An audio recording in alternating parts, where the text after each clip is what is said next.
5 seconds. Start. Honorable Chief Guest, delegates, teachers, ladies and gentlemen, I have great pleasure in offering you welcome on behalf of Pittman Shorthand School and of my own. We have been planning to hold this seminar for quite some time now. The dream has been fulfilled today. The main object of this seminar, the first of its kind in India, is to enable the teachers and the students in the field of commercial subjects like shorthand, typewriting, bookkeeping, accountancy, etc., to get together from all parts of the country and exchange ideas and share their experiences and problems. Madam, you are fully aware of the role of teachers and the institutes in training of the right type of candidates, secretaries, personal assistants, stenographers, typists, accountants, etc. It is the work of these people in these institutions away from the limelight and publicity that would enable the governmental and commercial machinery to run smoothly and efficiently.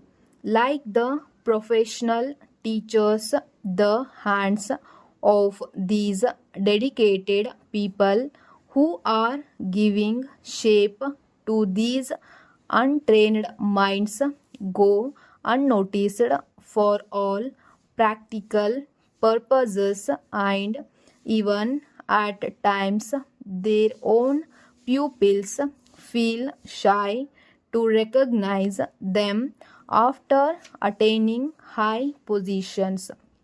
Let me sound a warning to the teachers who really want to be respected and accounted for in the society of today by their students.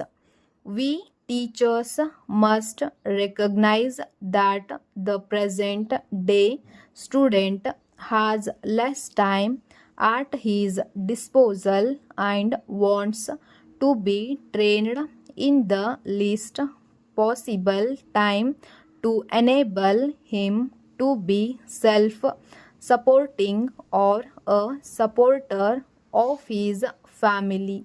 For this, the teacher has to keep himself in touch with the day to day developments in the subjects they teach. They have thus to read constantly the magazines and books and have a library of their own. Very few of them have the reading habit and possess a library. Then the question arises, what about the school and public libraries?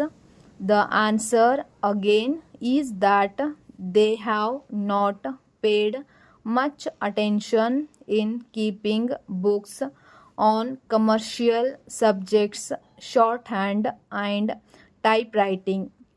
It is high time that we suggest to the institutes and public libraries to have a good collection of books in their libraries. But the question arises again when the teachers don't possess libraries of their own, when they earn their bread and butter out of the subjects they teach. They have this profession simply to supplement their income. It may not be out of place to mention that our school possesses a library for the use of the teachers. The books are displayed in the exhibition, which I request you, madam, to declare open today. Coming back to the main subject, I suggest to the teachers to move with the time and adopt the modern methods of teaching for the benefit of their students. Happily, the governments have now come into the picture, for they are now teaching the subjects in the multipurpose schools, industrial training institutes, polytechnics, etc. This is a turning point in our education. What I have said above would hold good for every other commercial subject. In fact, what is lacking in this respect is the trained teachers and incentives for good pupils to turn to these subjects. There is no systematic approach to train boys and girls to become teachers of these commercial subjects as in the case of other branches of education. Dear sirs, we regret to note that you have not replied to our two letters sent during the last month, calling your attention to an outstanding balance of rupees 3000 on your account. You will perhaps agree that as this sum is long overdue, we are at least entitled to some expression of your intention in the matter. We would like to point out in this connection that we have already waited for too long for the settlement of this account, as we on our part make it a matter of principle to pay all our debts promptly. We have to insist on prompt payment by our customers in their turn. We would like to make it clear that it would not be possible for us to wait any longer and insist on your remittance positively within 7 days from this day. Though we are willing to assist you by allowing reasonable time for clearing our bills, we cannot accept the inordinate delay in settling them.